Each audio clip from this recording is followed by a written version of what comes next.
আকাশবাণী কলকাতা, স্থানীয় সংবাদ পড়ছি সংযুক্তা সিংহ। বিশেষ খবর, ভোট পরবর্তী হিংসা রুখতে রাজ্য সরকারকে কড়া বার্তা দিয়েছে কলকাতা হাইকোর্ট। আক্রান্ত দলীয় কর্মীদের সঙ্গে দেখা করতে উত্তর 24 পরগনার মিনাখায় গিয়ে গতকাল বিক্ষোভের মুখে পড়েন বিজেপির রাজ্য সভাপতি। সরকার গড়া নিয়ে দিল্লিতে এনডিএ শরিকদের তৎপরতার মধ্যেই পরবর্তী রণকৌশল স্থির করতে ব্যস্ত বিরোধী ইন্ডি জোটের নেতারা। ভোটের জন্য থেমে থাকা প্রশাসনিক কাজে গতি আনতে 12 জুন বৈঠকে বসছেন মুখ্যমন্ত্রী। শিয়ালদা স্টেশনের 1 থেকে 5 নম্বর প্ল্যাটফর্ম সংস্কারের কাজের জন্য রবিবার পর্যন্ত বন্ধ থাকছে। এর ফলে শিয়ালদা মেইন ও উত্তর শাখায় নিয়ন্ত্রণ করা হচ্ছে ট্রেন চলাচল। আসছে বিস্তারিত খবরে। ভোট পরবর্তী হিংসার ঘটনা রুখতে রাজ্য সরকারকে কড়া বার্তা দিয়েছে কলকাতা হাইকোর্ট। আইনজীবীদের একটি সংগঠনের দায়ের করা জনস্বার্থ মামলার শুনানিতে গতকাল বিচারপতি কৌশিক চন্দ ও বিচারপতি অপূর্ব সিনহা রায়ের অবকাশকালীন ডিভিশন বেঞ্চ নির্দেশ দেন, ভোট পরবর্তী হিংসা আটকাতে কেন্দ্র এবং রাজ্যকে যৌথভাবে কাজ করতে হবে। পরিস্থিতি নিয়ন্ত্রণে পুলিশ ব্যর্থ হলে কেন্দ্রীয় বাহিনীও হস্তক্ষেপ করতে পারবে। দরকার হলে 5 বছর কেন্দ্রীয় বাহিনী রাখার নির্দেশ দেওয়া হবে। কেউ ভোট পরবর্তী হিংসায় আক্রান্ত হওয়ার অভিযোগ করলে পুলিশকে এফআইআর নিতে হবে বলেও কড়া নির্দেশ আদালতের। প্রয়োজনে ইমেইলের মাধ্যমে অভিযোগ নিতে হবে রাজ্য পুলিশের ডিজিকে। অভিযোগের গুরুত্ব বুঝে সংশ্লিষ্ট থানায় তা পাঠাবেন ডিজি। থানাকে তার ভিত্তিতে এফআইআর দায়ের করতে হবে। হিংসা সংক্রান্ত কতগুলি এফআইআর হয়েছে রাজ্য পুলিশের ওয়েবসাইটে তা জানাতে হবে বলেও বেঞ্চ নির্দেশ দিয়েছেন। যদিও ভোট পরবর্তী হিংসার অভিযোগ অস্বীকার করেছে রাজ্য সরকার। উল্লেখ্য, আদালতের নির্দেশেই 2021-এর বিধানসভা নির্বাচন পরবর্তী হিংসার তদন্ত করছে সিবিআই। লোকসভা ভোটের ফল ঘোষণা হতে না হতেই রাজ্যের বিভিন্ন জায়গায় শুরু হয়েছে রাজনৈতিক অশান্তি। উত্তর 24 পরগনার মিনাখার বামনপুকুর এলাকায় আক্রান্ত দলীয় কর্মীদের সঙ্গে দেখা করতে গিয়ে বিজেপির রাজ্য সভাপতি সুকান্ত মজুমদার গতকাল বিক্ষোভের মুখে পড়েন। তৃণমূল কংগ্রেস কর্মীরা তার গাড়ি ঘিরে গো ব্যাক ও জয় বাংলা স্লোগান দিতে থাকলে পরিস্থিতি উত্তপ্ত হয়ে ওঠে। খবর পেয়ে ঘটনাস্থলে পৌঁছয় পুলিশ এবং কেন্দ্রীয় বাহিনী। তাদের তৎপরতায় সেখান থেকে বেরিয়ে এসে শ্রী মজুমদার সাংবাদিকদের বলেন, কেন্দ্রীয় বাহিনী এবং পুলিশের সাহায্য ছাড়া বিরোধীদের রাজনীতি করার অধিকার থাকবে না। এই পরিস্থিতি দেশের অন্য কোথাও নেই। আমি আসলাম, আমাকে আটকানো সেটা তো বড় বিষয় নয়। বড় বিষয় হচ্ছে এখানে ভারতবর্ষের কিছু নাগরিক থাকে যারা বাংলার নাগরিক, তাদের ঘর তালা মেরে দেওয়া হয়েছে, তারা যেন ঘরে ঢুকতে না পারে। লাঠি ছোটা নিয়ে ঘুরে বেড়াচ্ছে, ওটাও চলতে পারে না। একজনের পা ভেঙে দেওয়া হয়েছে। ওই সিচুয়েশন ইচ্ছে করে তৈরি করা হয়েছে যাতে বিজেপির লোকেরা আসতে না পারে। মমতা বন্দ্যোপাধ্যায় এটাই দিয়েছেন না পশ্চিমবঙ্গকে। আমার মনে হয় মহামান্য হাইকোর্ট প্রতিনিধি পাঠিয়ে সাধারণ মানুষের ফরিয়াদ শুনুন। আমরা চাই এই মানুষগুলো তাদের বাঁচার অধিকার পায়। এদিকে হামলা ও হুমকির জেরে বিজেপি কর্মী সমর্থকদের অনেকেই মধ্য কলকাতার একটি গেস্ট হাউসে আশ্রয় নিয়েছেন। দলের তরফে তাদের থাকার বন্দোবস্ত করা হয়েছে। এদের মধ্যে রয়েছেন নারকেলডাঙ্গা থানা এলাকার বেশ কয়েকজন। তাদের অভিযোগ, শাসক দলের লোকজন বাড়ি লক্ষ্য করে বোমা ও ইট ছুটছে, চলছে ভাঙচুর। প্রাণের ভয়ে ঘর ছাড়া হয়েছেন তারা। গতকাল গেস্ট হাউসে গিয়ে তাদের সঙ্গে দেখা করেন সুকান্ত মজুমদার। তিনি বলেন, বিজেপি বেশি দিন চুপ করে বসে থাকবে না, মারের বদলে এবার পাল্টা মার হবে। অন্যদিকে তৃণমূল কংগ্রেস দাবি করেছে, বিজেপি সাংগঠনিক ব্যর্থতার হাততেই তাদের দলের বিরুদ্ধে এই ধরনের অভিযোগ করছে।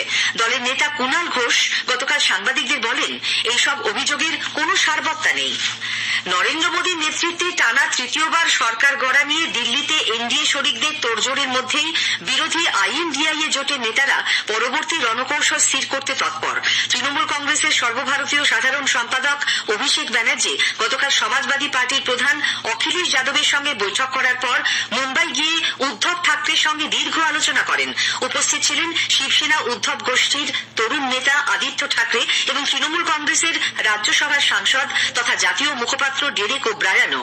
এর আগে দিল্লিতে অভিষেকের বাসভবনে গিয়ে তার সঙ্গে কথা বলেন আম আদমি পার্টির 2 নেতা সঞ্জয় সিং ও রাঘব চাড্ডা। কংগ্রেস সভাপতি মল্লিকার্জুন খাড়গের বাড়িতে আইএনডিআইএ নেতাদের বৈঠকের পর অভিষেকের আলাদাভাবে জোট শরিকদের সঙ্গে বৈঠক করা নিয়ে শুরু হয়েছে জল্পনা। নির্বাচনী আচরণবিধি উঠে যাওয়ার পর প্রশাসনিক কাজে গতি আনতে 12ই জুন বৈঠকে বসছেন মুখ্যমন্ত্রী মমতা ব্যানার্জি। সব দপ্তরের সচিব ও আধিকারিক এবং জেলা শাসক ও পুলিশ সুপারদের নিয়ে বৈঠক করবেন তিনি। গতকাল নবান্নে মুখ্য সচিব ভগবতী প্রসাদ গোপালিকা এবং স্বরাষ্ট্র সচিব নন্দিনী চক্রবর্তীর সঙ্গে মুখ্যমন্ত্রী দীর্ঘ আলোচনা করেন। প্রায় 2.5 মাস ধরে নির্বাচনী প্রক্রিয়া চলায় বহু কাজ আটকে রয়েছে, উন্নয়ন প্রক্রিয়া থমকে আছে। কিভাবে তা আবার শুরু করা যায় তা নিয়েই বৈঠক করবেন তিনি। নির্বাচন পর্ব শেষ হতেই ঘূর্ণিঝড় রিমালে ক্ষতিগ্রস্তদের আর্থিক সাহায্য ও বীমা টাকা দেবার প্রক্রিয়া শুরু হয়েছে। এ মাসের মধ্যেই টাকা মিটিয়ে দেবার ব্যাপারে বিশেষ উদ্যোগ নিচ্ছে রাজ্য সরকার। অন্যদিকে কেন্দ্রীয় বীমা নিয়ন্ত্রক সংস্থার পক্ষ থেকেও এ ব্যাপারে রাজ্য সরকারের সঙ্গে যোগাযোগ করা হয়েছে। শস্যহানি ও অন্যান্য খাতে ক্ষতিগ্রস্তরা যাতে দ্রুত বীমার টাকা পান সেজন্য রাজ্য সরকারকে বেশ কিছু ব্যবস্থা নিতে বলা হয়েছে। লোকসভার ভোট মিটতেই রাজ্য সরকার পূর্ব ঘোষণা মতো কেন্দ্রের আবাস প্রকল্পে বঞ্চিতদের বাড়ি তৈরির প্রক্রিয়া শুরু করতে চলেছে। এজন্য তৈরি করা হয়েছে গৃহশ্রী নামে একটি বিশেষ পোর্টাল। খুব শীঘ্রই মুখ্যমন্ত্রী এই পোর্টালের আনুষ্ঠানিক সূচনা করবেন বলে প্রশাসনিক সূত্রে খবর। স্থানীয় সংবাদ শুনছেন আকাশবাণী কলকাতা কেন্দ্র থেকে।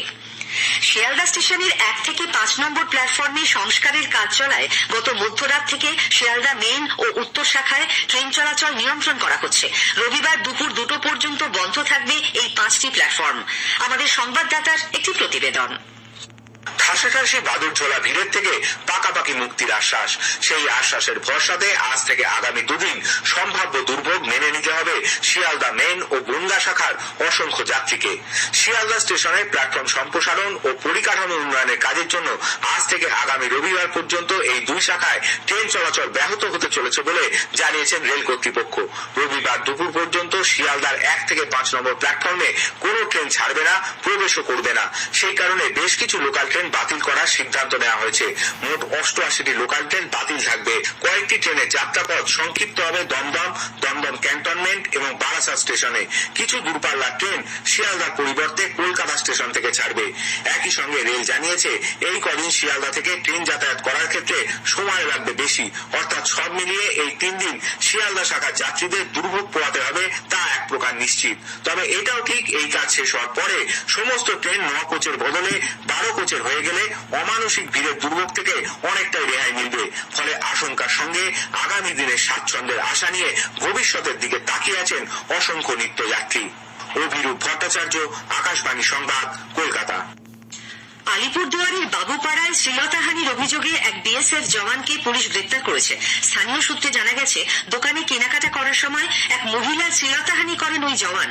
মহিলার অভিযোগের ভিত্তিতে তাকে গ্রেপ্তার করা হয়। সোশ্যাল মিডিয়ার জন্য রিলস বানাতে গিয়ে 3টি বাইকের রেষারেষিতে দুর্ঘটনায় গুরুতর জখম হয়েছেন 2 যুবক। পুরুলিয়ার বলরামপুর থানার বেড়মা এলাকায় 32 নম্বর জাতীয় সড়কের ওপর গতরাতে এই দুর্ঘটনা ঘটে। 3টি বাইকে থাকা যুবকরা ভিডিও শুট করার সময় নিয়ন্ত্রণ হারিয়ে অটোরিকশায় ধাক্কা মারে একটি বাইক। গুরুতর জখম 2 যুবককে প্রথমে বাঁশগড় হাসপাতালে প্রাথমিক চিকিৎসার পর দেবেন মাহাতো সরকারি মেডিকেল কলেজ হাসপাতালে স্থানান্তরিত করা হয়। দক্ষিণবঙ্গে বর্ষা আসতে এখনো দেরি আছে। ঘরমাক্ত গরমে হাঁসফাঁস করছেন মানুষ। তবে স্থানীয়ভাবে বজ্রগর্ভ মেঘ থেকে বিভিন্ন জায়গায় বৃষ্টি হচ্ছে। গতকাল বিকেলে বিধাননগরে বৃষ্টির সময় পূর্ব বেড়াবেড়িতে বাজ পড়ে 2 নাবালকের মৃত্যু হয়েছে। আহত হয়েছে আরো 3 জন। মাঠে খেলার সময় এই বিপত্তি ঘটে। আহতদের আরজিকর হাসপাতালে নিয়ে যাওয়া হয়। দেশের জার্সি গায়ে শেষ আন্তর্জাতিক ম্যাচে জয়ের স্বপ্ন অপূর্ণই রয়ে গেল ভারতীয় ফুটবলের মহাতারকা সুনীল ছেত্রীর। সল্টলেকের যুব ভারতী ক্রীড়াঙ্গনে গতরাতে কুয়েতের বিরুদ্ধে ভারতের বিশ্বকাপ ফুটবলের যোগ্যতা অর্জন পর্বের ম্যাচটি গোলশূন্যভাবে শেষ হয়। ম্যাচ ড্র হওয়ায় ভারতের 3য় রাউন্ডে ওঠা কঠিন হয়ে গেল। খেলা শেষে সতীর্থ ফুটবলাররা গার্ড অব অনার দেওয়ার সময় সুনীল চোখের জল ধরে রাখতে পারেননি। দর্শকরা উঠে দাঁড়িয়ে তাকে অভিনন্দন জানান। মুখ্যমন্ত্রী মমতা ব্যানার্জির পক্ষ থেকে ক্রীড়ামন্ত্রী অরূপ বিশ্বাস সুনীলের হাতে স্মারক তুলে দেন। সর্বভারতীয় football federation IFA, Mohun Bagan, East Bengal ও মোহামেডান স্পোর্টিং এর পক্ষ থেকেও তাকে স্মারক প্রদান করা হয়। শেষ করার আগে স্থানীয় সংবাদের বিশেষ অংশ আরেকবার। ভোট পরবর্তী হিংসা রুখতে রাজ্য সরকারকে কড়া বার্তা দিয়েছে কলকাতা হাইকোর্ট। আক্রান্ত দলীয় কর্মীদের সঙ্গে দেখা করতে উত্তর 24 পরগনার মিনাখায় গিয়ে গতকাল বিক্ষোভের মুখে পড়েন বিজেপির রাজ্য সভাপতি। সরকার গড়া নিয়ে দিল্লিতে এনডিএ শরিকদের তৎপরতার মধ্যেই পরবর্তী রণকৌশল স্থির করতে ব্যস্ত বিরোধী ইন্ডি জোটের নেতারা। ভোটের জন্য থেমে থাকা প্রশাসনিক কাজে গতি আনতে 12ই জুন বৈঠকে বসছেন মুখ্যমন্ত্রী। স্থানীয় সংবাদ শেষ হলো।